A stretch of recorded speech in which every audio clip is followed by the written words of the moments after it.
Irmãos, bom dia. Eu os convido a abrirmos a palavra de Deus no texto de Mateus, no capítulo 3. Mateus, capítulo 3.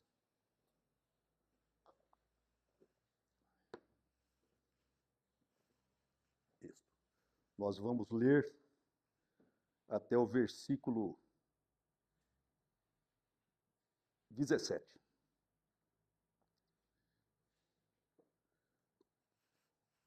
Naqueles dias, apareceu João Batista pregando no deserto da Judéia e dizia: arrependei-vos, porque está próximo o reino dos céus. Porque este é o referido por intermédio do profeta Isaías. Voz do que clama no deserto, preparai o caminho do Senhor e endireitai as suas veredas. Usava João vestes de pelos de camelo, e um cinto de couro. A sua alimentação era gafanhotos e mel silvestre. Então, saíam a ter com ele Jerusalém, toda a Judéia e toda a circunvizinhança do Jordão, e eram por ele batizados no Rio Jordão, confessando os seus pecados. Vendo ele, porém, que muitos fariseus e saduceus vinham ao batismo, disse-lhes: raça de víboras, quem vos induziu a fugir da ira vindoura? Produzi, pois, frutos dignos de arrependimento, e não comeceis a dizer entre vós mesmos: temos por pai a Abraão, porque eu vos afirmo que destas pedras Deus pode suscitar filhos a Abraão. E já está posto o machado à raiz das árvores. Toda árvore, pois, que não produz bom fruto, é cortada e lançada ao fogo. Eu vos batizo com água para arrependimento, mas aquele que vem depois de mim é mais poderoso do que eu, cujas sandálias não sou digno de levar. Ele vos batizará com o Espírito Santo e com fogo. A sua pá ele a tem na mão, e limpará completamente sua eira, recolherá o seu trigo no celeiro, mas queimará a palha em fogo inextinguível. Por esse tempo dirigiu-se Jesus da Galiléia para o Jordão, a fim de que João o batizasse. Ele, porém, o dissuadia, dizendo: eu é que preciso ser batizado por ti, e tu vens a mim? Mas Jesus lhe respondeu: deixa por enquanto, porque assim nos convém cumprir toda a justiça. Então ele o admitiu. Batizado Jesus, saiu logo da água, e eis que se lhe abriram os céus, e viu o Espírito de Deus descendo como pomba, vindo sobre ele. E eis uma voz dos céus que dizia: este é o meu Filho amado, em quem me comprazo. Querido Deus, estamos no mês da reforma, depois de uma belíssima aula. Nós oramos para que um texto que marcou a minha mente desta manhã seja o alicerce da nossa mensagem. O livre exame da tua palavra. Nós queremos examiná-la, Senhor, mas não interpretá-la longe, Senhor, do seu texto, do que aponta para o teu Filho Jesus Cristo, como o ápice, a cerne, a grande rocha que é o Evangelho. Tudo que existe, tudo que se fala,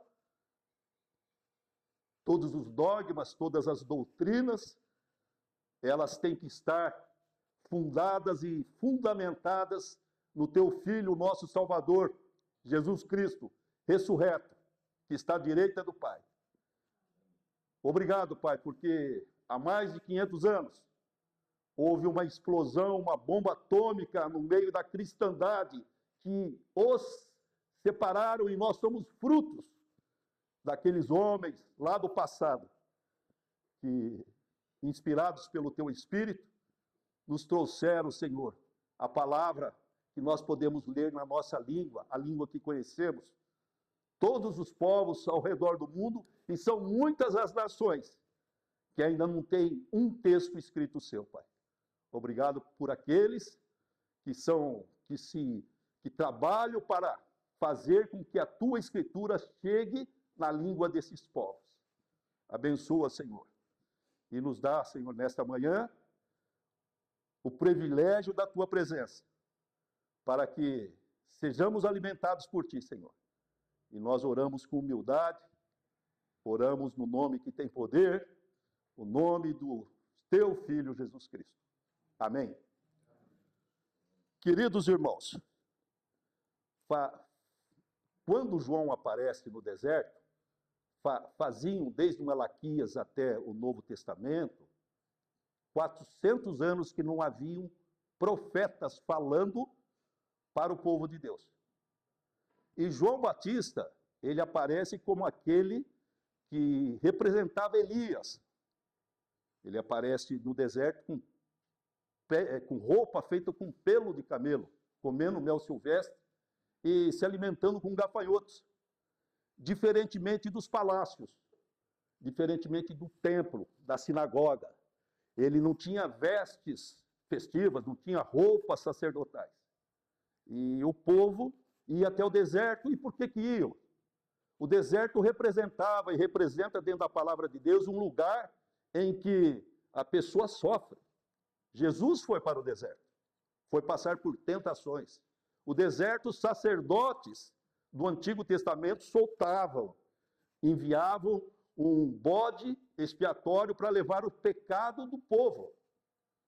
E João Batista aparece nesse contexto. O povo saía das cidades, saíam dos vilarejos, saíam de Jerusalém, onde estavam os grandes, os poderosos, aqueles que detinham o poder sobre a religião, e buscavam em João Batista um batismo. E o batismo para o povo era o batismo dos não-judeus. E quem estava vindo até João Batista se batizar eram os judeus, algo diferente, porque pensava-se no batismo como conversão. E João Batista estava batizando para o arrependimento. Uma curva de quando vai e volta é 90 graus? 180 graus. Volta tudo que você está fazendo. Muda a sua vida. É nesse contexto que nós encontramos a pregação deste profeta. E a pergunta que eu faço, nós fomos criados, agora há pouco eu falava com o irmão aqui no café, que cada um de nós tem um modo de vida diferente do outro, na maioria das vezes. Porque a beleza da igreja está em ser um ambiente em que as raças, as etnias, os grupos, o branco, o preto, o amarelo, não influenciam no chegar até Deus. A igreja é um ambiente em que pobre e rico vivem junto, em harmonia. A igreja não é um ambiente em que só tem rico, só tem uma classe social.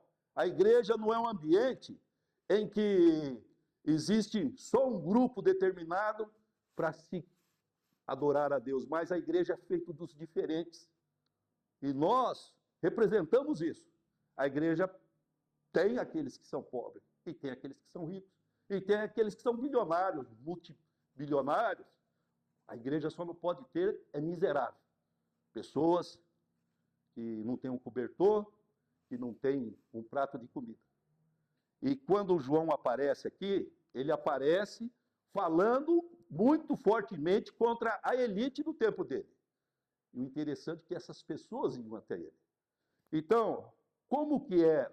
Eu gostaria de pensar narrativas que cada um de nós temos. Nós fomos criados em ambiente diferente.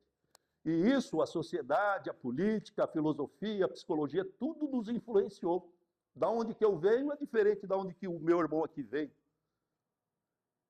Agora, nós podemos criar, dentro da nossa biografia, uma palavra, nós podemos ter, dentro das biografias de cada um de nós aqui, nós podemos ter narrativas que podem ser verdadeiras e narrativas que podem ser falsas, dependendo do agregado de informações que foram passadas para nós desde a nossa infância, desde o nosso nascimento, até a idade de cada um de nós nos encontramos. Então a pergunta é, gostaria de pensar com a igreja, qual é a visão que você tem de Deus? Quais são os óculos que você usa para ler a Bíblia? Como você enxerga Deus? E dentro dessa visão que você tem de Deus, pode conter narrativas falsas ou verdadeiras. Legal, se forem verdadeiras. Como é que você, qual que é a percepção? Qual é a leitura que você faz? Porque você pode estar dentro da igreja, evangelizando, doando o seu tempo, ajudando financeiramente, evangelizando a cidade, o mundo. Você pode estar amando Deus, você pode estar servindo a Deus e mesmo assim nutrir uma imagem de Deus equivocada e limitada pelas informações que você tem.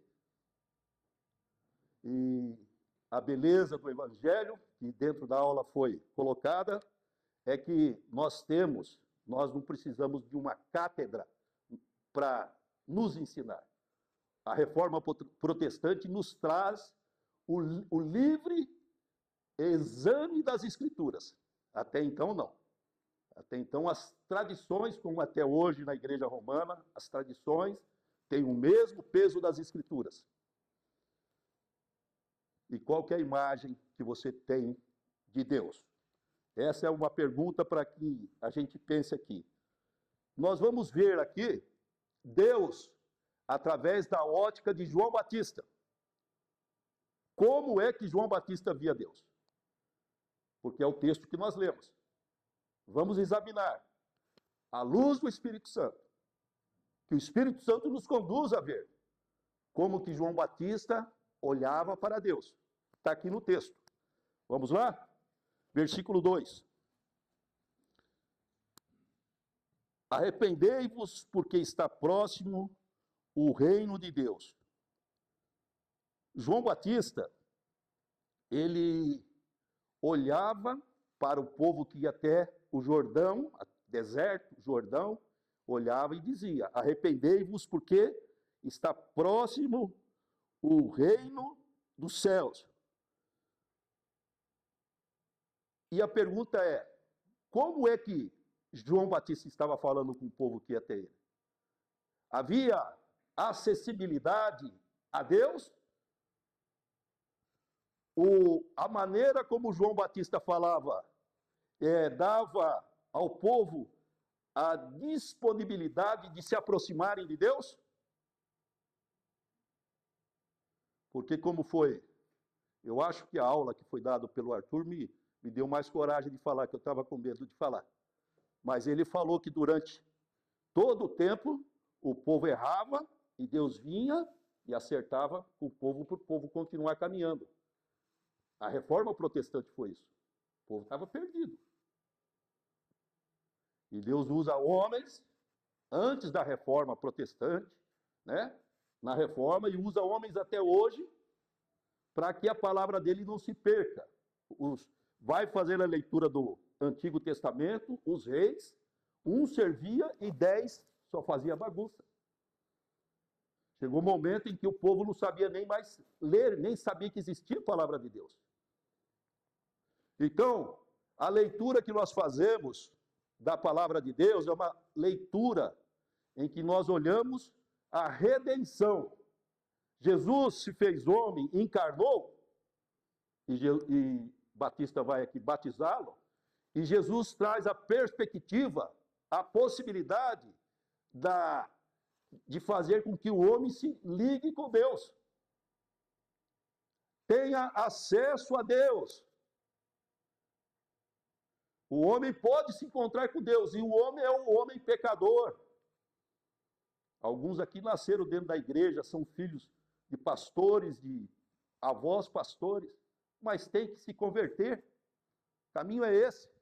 Tem que nascer de novo. E João Batista, aqui no versículo 7, ele diz o seguinte, na parte B.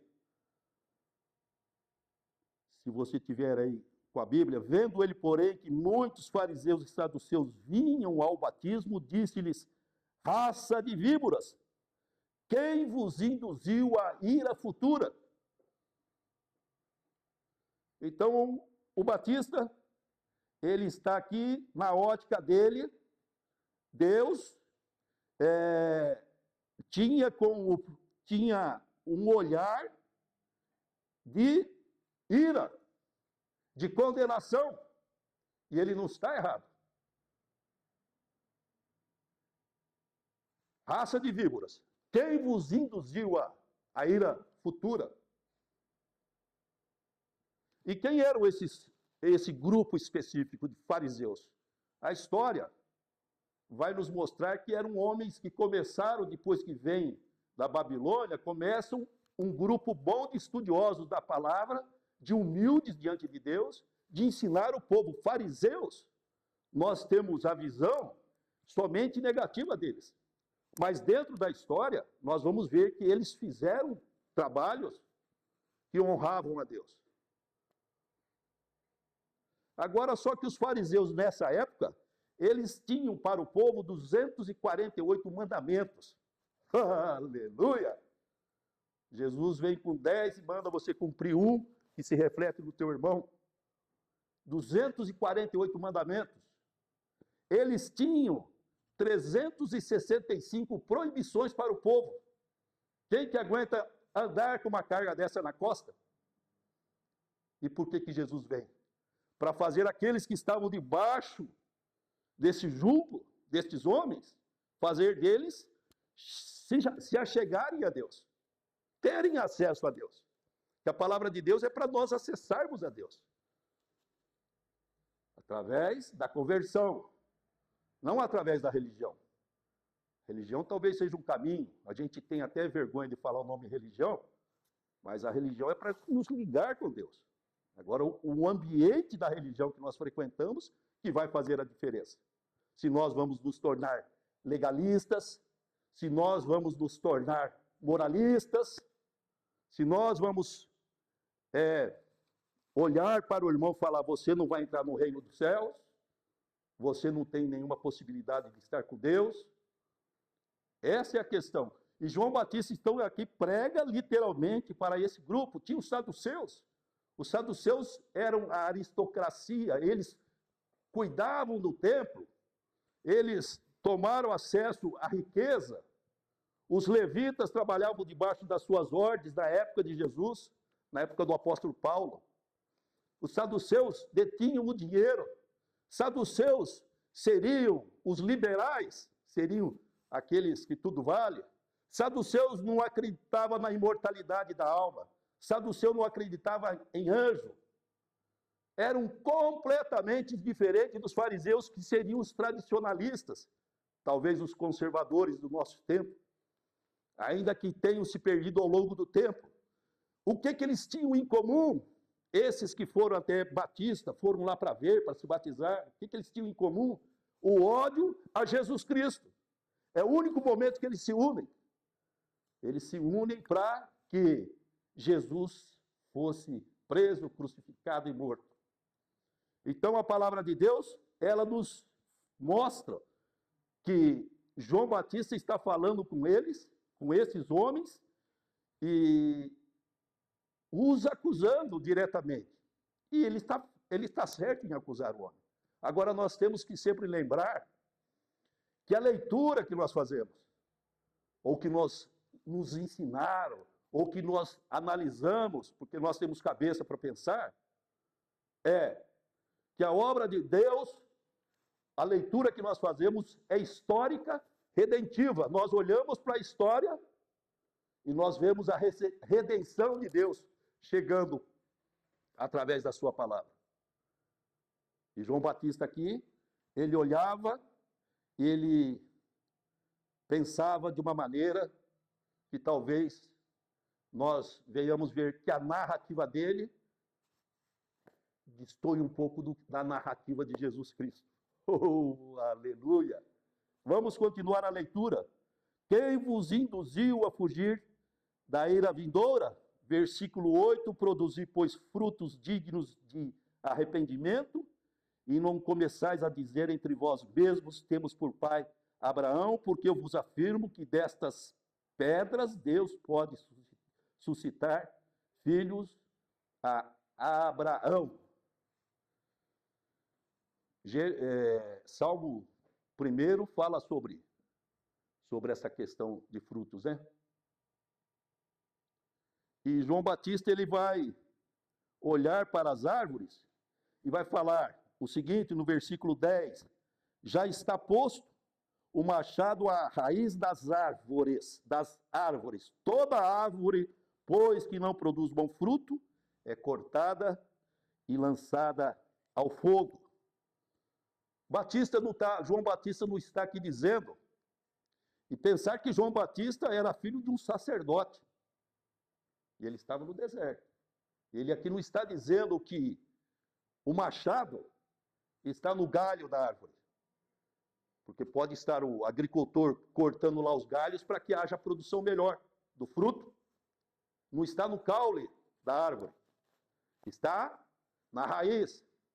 Então, a ira, o juízo de Deus, a ira de Deus já estava próxima, vindoura, estava chegando a ira de Deus, o juízo de Deus iria cortar o mal pela raiz. Agora Jesus, ele vem, dentro da ótica de Jesus, ele vem para pagar o mal com o bem. Jesus nos ensina a orarmos pelos nossos inimigos. Jesus nos ensina, se nos pedirem a capa, é para a gente entregar. Se nos esbofetearem do lado esquerdo, dá o direito. Não é pagar o mal com o bem. E aqui está, é colocado que o mal será arrancado pela raiz. João Batista falando, pois todo, versículo 10, pois que toda árvore, pois que não produz bom fruto, é cortada e lançada ao fogo. E no versículo 12, vou no 11, eu vos batizo com água para arrependimento, mas aquele que vem depois de mim é mais poderoso do que eu, cujas sandálias não sou digno de levar. Ele vos batizará com o Espírito Santo e com fogo. Jesus Cristo se aproxima de Batista, e faziam 30 anos que eles não se viam, né? Nós temos que pensar que o ministério de Jesus começa com seus 30 anos, e João Batista lá na barriga da sua mãezinha, glorificou Jesus na barriga da mãezinha dele lá. Aleluia! Não tenha medo de falar de Maria, que Maria está na Bíblia. Né? Tenha medo. 30 anos depois eles se encontram. E quando Jesus se aproxima da fila, não sei se tinha fila, se aproxima, eis o Cordeiro de Deus que tira os pecados do mundo. Aleluia! Eis o Cordeiro de Deus. Vem se batizar. O homem que não tinha pecado. João Batista tinha entendimento que ali estava o Messias. Eu não sou digno de atar as correias da sua sandália. Jesus se aproxima para se batizar.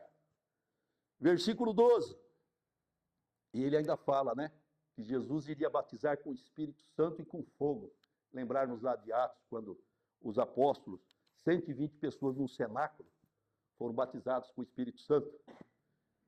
pessoas simples, sem muito estudo, e descem para o templo e pregam o evangelho, 4.000 se convertem, 5.000 se convertem, as pessoas ouvem em suas vozes, né, a pregação. E depois de vermos que João Batista fala que o machado está na mão para arrancar a raiz, ele vai dizer aqui no versículo 12, a sua pá ele tem na mão e limpará completamente sua eira, recolherá seu trigo no celeiro, mas queimará a palha em fogo inextinguível. Inextinguível. Novamente, João Batista, ele olha dentro da visão que ele tinha de Deus, ele fala, olha gente, a pá já está na mão. E o trigo vai ser recolhido no celeiro. E o que era o trigo? Era um homem como João Batista e os judeus que fossem homens bons, observadores das coisas de Deus. E quem que eram aqueles que seriam queimados? A palha.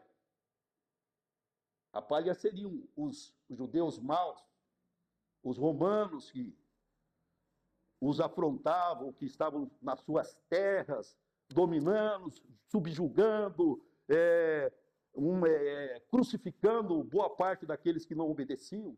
Estes seriam queimados. A sua pá já está na mão. Os bons serão colocados no celeiro e os maus serão queimados.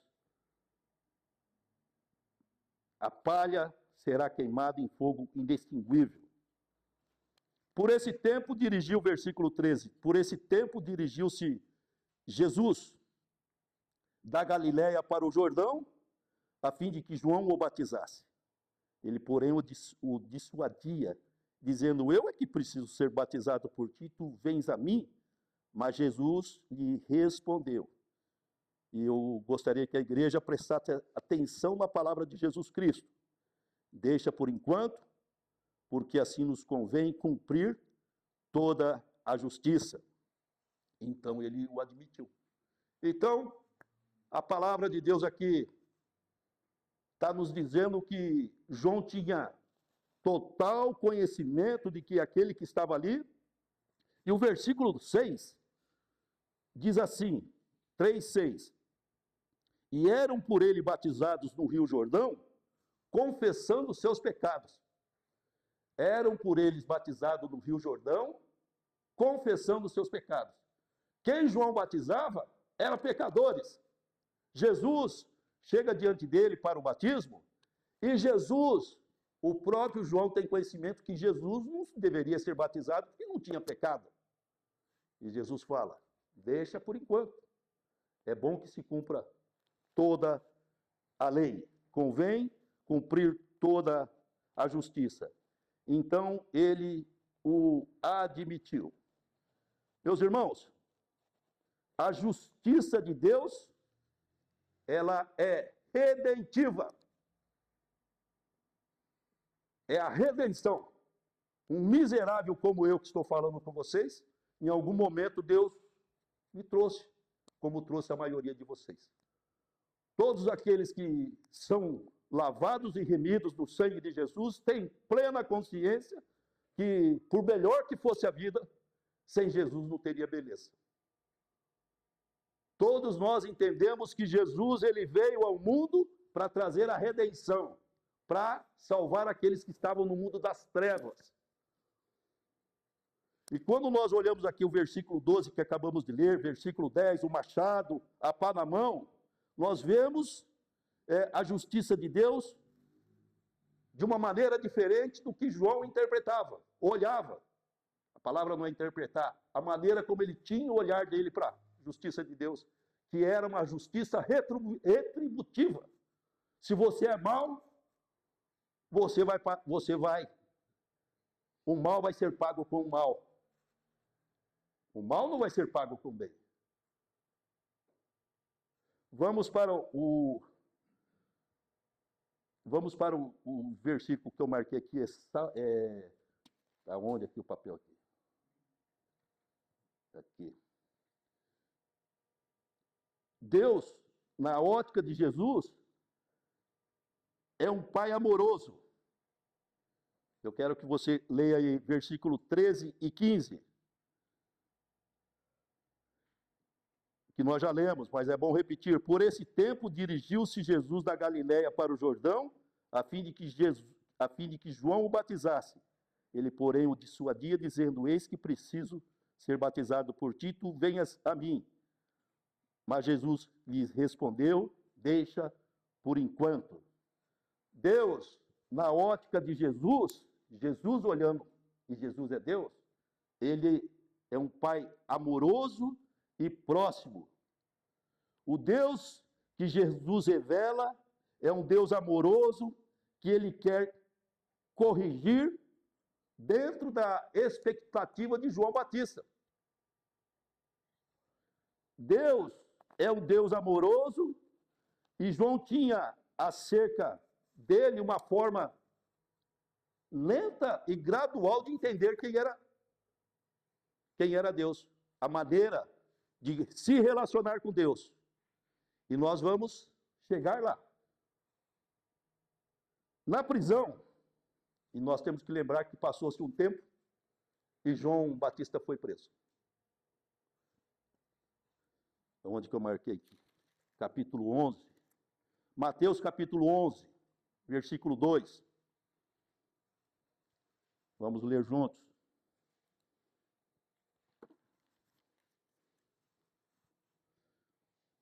Está ali? 11, 2 até o 4.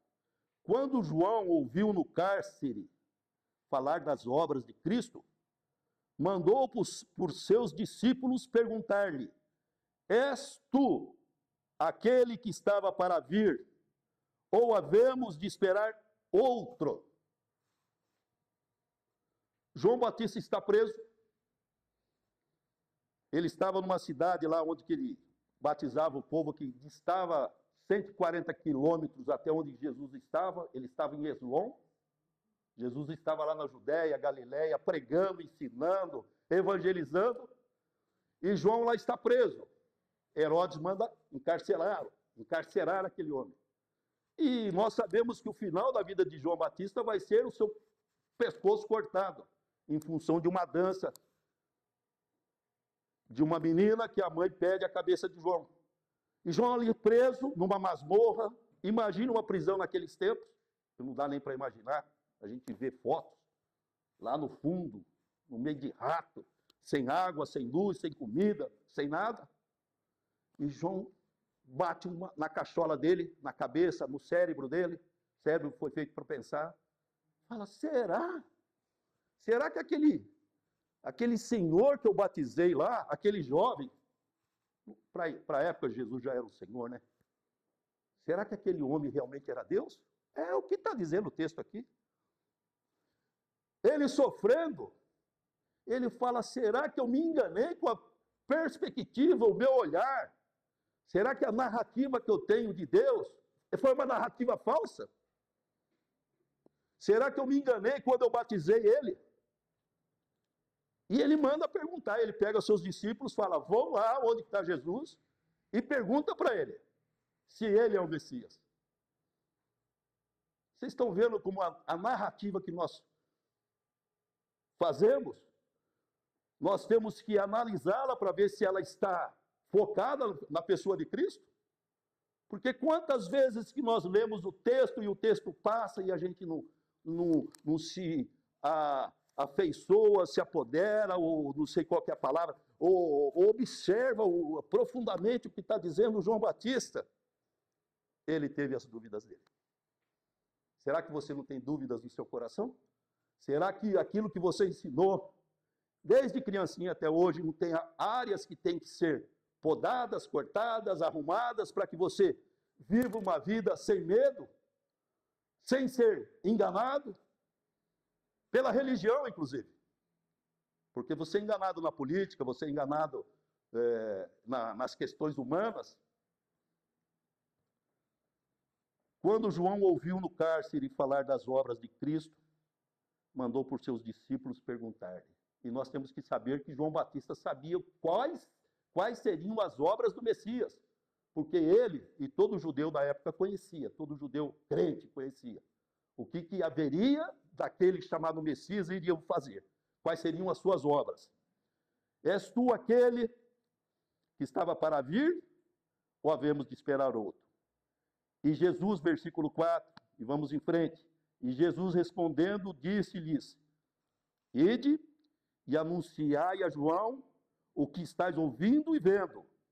Os cegos veem, os coxos andam, os leprosos são purificados, os surdos ouvem, os mortos são ressuscitados, e aos pobres está sendo pregado o evangelho. E bem-aventurado é aquele que não achar em mim motivo de tropeço. Jesus responde aos discípulos de João para que retornasse à prisão e falasse para ele: olha, isso está lá em Isaías capítulo 1. Meu querido, Isaías capítulo 1, versículo 1. Jesus responde com uma frase, com um texto bíblico que eles conheciam muito bem.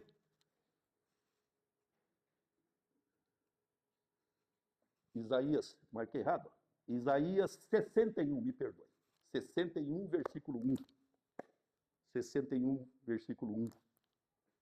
O Espírito do soberano Senhor está sobre mim, porque o Senhor me enviou, me ungiu para levar boas novas aos pobres. Ele me enviou para cuidar dos que estão com o coração quebrantado, para, daqui para lá, proclamar liberdade aos cativos e libertação aos prisioneiros. Jesus responde, mas Jesus não coloca essas frases aqui para João Batista.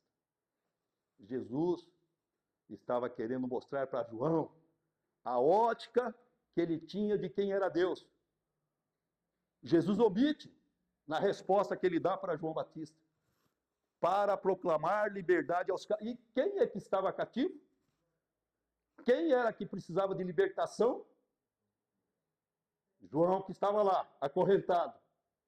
Jesus está dizendo: João, lá no meu batismo, você não queria que eu me batizasse.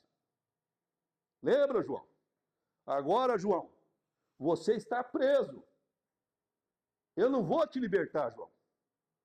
Eu não vou fazer uma revolução sangrenta e derrubar o Império Romano, João. João, eu te amo, você é um filho amado. Eu quero que você olhe para Deus, João, através da ótica minha. A minha ótica é pregar, através do amor, conquistar, não através da guerra. Então, o machado que está à raiz da árvore, a pá que está separando, essa visão que nós temos de Batista, uma visão em que a justiça de Deus é retributiva para aquele que peca. Não.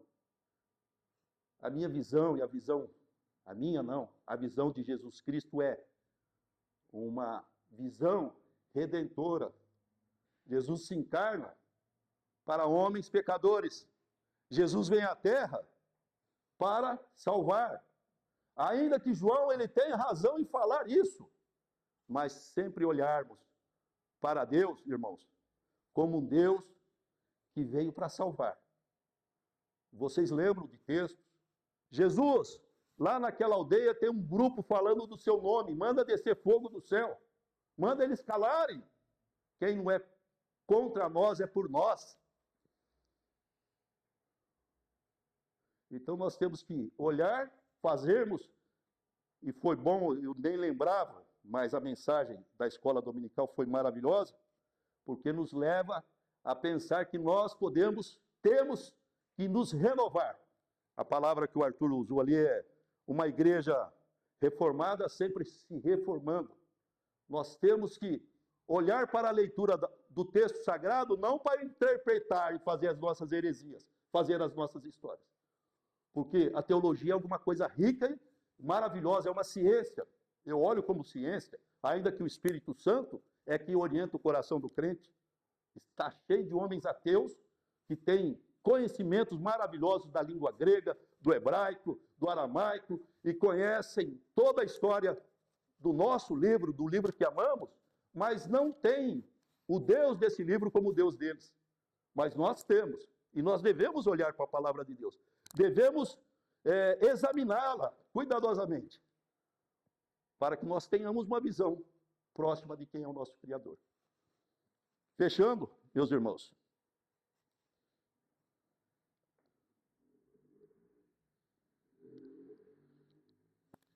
Lembrando só que João, lá na prisão, ele ficou sabendo uma coisa de Jesus.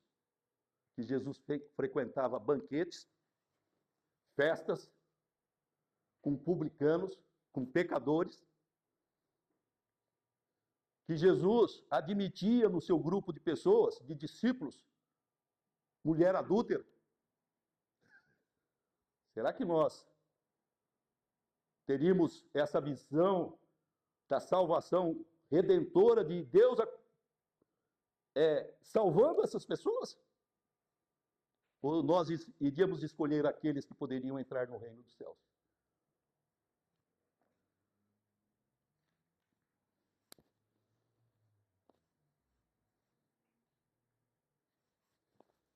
Jesus, ele estava mudando a imagem distorcida que João tinha a respeito de Deus. Ele não retribui o mal com o mal, mas o mal com o bem. E por último, aqui nós lemos no Mateus 11, versículo 6.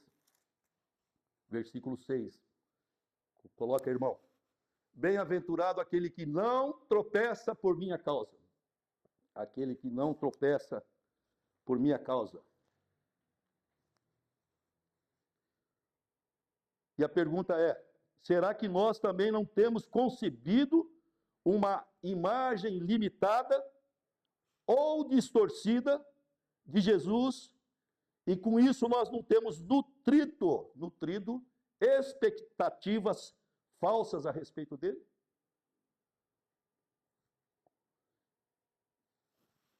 Bem-aventurado aquele que não tropeça por minha causa. O que é não tropeçar pela causa de Jesus? João, e nós, eu vou mudar o seu coração, João. Eu não vou te tirar da cadeia, da prisão. Eu não vou lutar com o Império Romano.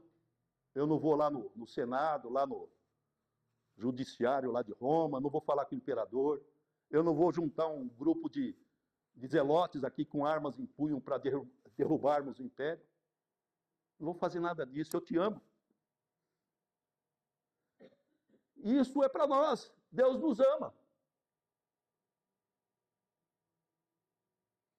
O julgamento virá? Com certeza. Haverá o fogo eterno? Com certeza.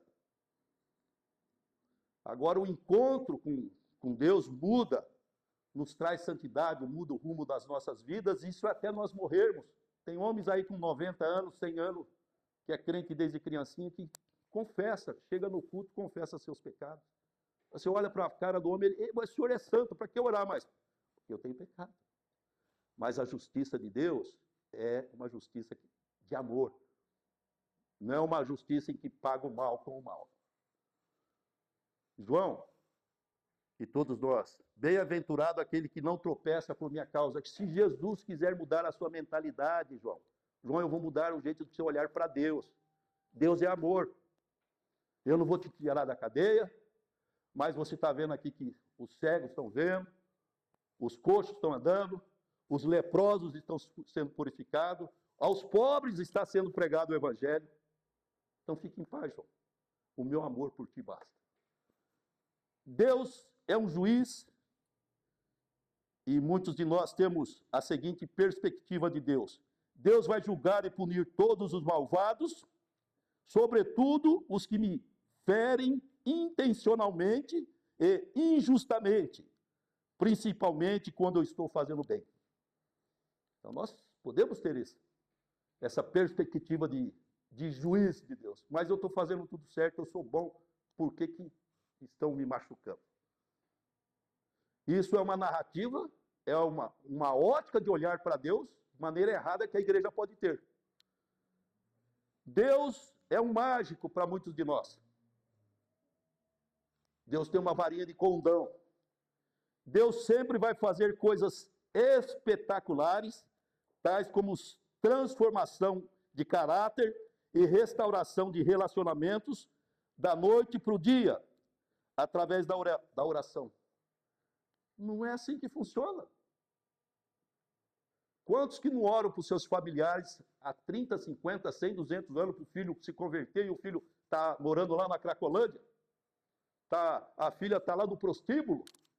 E é uma mulher, é um homem de fé de Deus.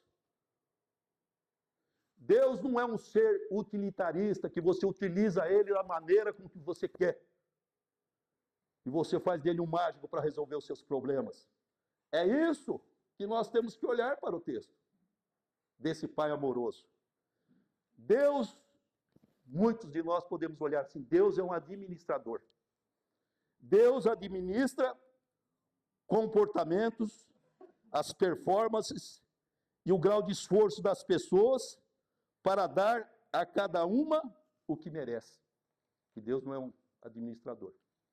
E igrejas, muitas vezes, têm uns homens que são grandes administradores, né? Eu estive numa igreja coreana, ali em São Paulo, no bairro ali é o Bexiga, onde tem a Deus e Amor, aquele templo imenso, debaixo ali do viaduto tem uma igreja coreana. Eu estive lá. E quem serve o chá, eles tomam muito chá. Quem serve são donos de empresas poderosas. E aqueles coreanos, poderosíssimos, estão ali dando chá para quem chega. Olha que humildade. Enquanto nós temos homens administradores que estão dentro da igreja que estão querendo administrar a vida dos irmãos. Não, quem administra, ou querendo usar a palavra de Deus para administrar a vida dos irmãos. Não, isso é com o Espírito Santo, é com a pregação, com a vida do pastor, que é o líder da comunidade, que as coisas se ajeitam. A imagem correta de Deus é revelada por Jesus. E aqui eu termino. Deus é um Pai amoroso, e Deus não me deixará sofrer, é uma imagem falsa que muitos de nós temos.